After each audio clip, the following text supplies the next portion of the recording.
Dans un entretien accordé à Elle et paru ce jeudi 20 avril, Gaëlle Pietri a évoqué la décision très forte qu'elle a prise avec les parents de Gaspard Ulliel, après la mort de l'acteur, décédé tragiquement des suites d'un accident de ski. Le 19 janvier 2022, à seulement 37 ans, Gaspard Ulliel rendait son dernier souffle, après être entré en collision avec une autre personne, alors qu'il skiait sans casque sur une piste bleue de la station La Rosière, en Savoie. Sa disparition fut si soudaine, brutale, que l'émotion suscitée fut particulièrement forte, notamment au sein de sa famille de cinéma. Isabelle Huppert, Louis Garrel, Léa Seydoux, Xavier Dolan. Tous ont eu un mot pour Gaspard Ulliel sur les réseaux sociaux ou dans les médias, abattu par la mort de celui qui avait encore toute la vie devant lui. Il faisait partie de ma famille de cinéma. Nos parcours sont parallèles. On avait presque le même âge, on a eu un enfant quasiment en même temps.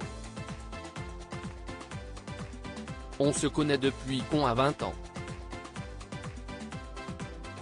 On a grandi ensemble, joué ensemble, on aurait dû vieillir ensemble, avait déclaré Léa Seydoux, dans les colonnes du journal du dimanche. Gaspard Ulliel a laissé derrière lui une famille meurtrie, notamment son fils Orso, âgé de 7 ans, qui a prononcé des mots terribles le jour du décès de son père. Le 26 avril prochain, le livre de Gaëlle Pietri, Le temps de te dire adieu, sera disponible. Une sorte de lettre d'amour posthume écrite par l'ex-compagne de l'acteur et mère de son fils, qui a accordé quelques interviews dans les médias, notamment dans Elle, où elle a fustigé le comportement de certains après la mort de Gaspard Ulliel. Gaëlle Pietri et les parents de Gaspard Ulliel ont pris une décision bouleversante. Gaëlle Pietri, qui s'est longuement épanchée sur son deuil, n'a en effet pas caché la rancœur qu'elle ressentait toujours, 15 mois après le départ de Gaspard. Se servir de la mort du père de mon fils pour faire parler de soi n'est pas d'une grande élégance. Tout à coup, Gaspard n'avait que des meilleurs amis et des dernières conquêtes. Comme si, dans la loi du deuil, la dernière arrivée était la plus légitime.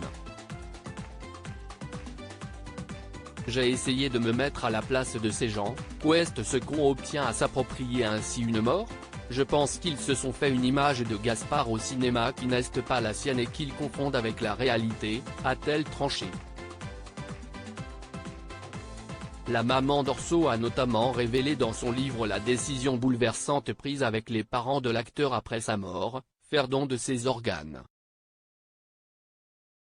6 personnes aujourd'hui sont en vie, ou vivent mieux, grâce à Gaspard. Si est-il fou, non? Si est-il beau? Nous ne connaîtrons jamais leur identité, mais j'espère qu'elles ont aussi un peu de sa mémoire en elles, a-t-elle déclaré dans Elle. Des confidences fortes de la part d'une femme qui tient à rester debout, pour son fils.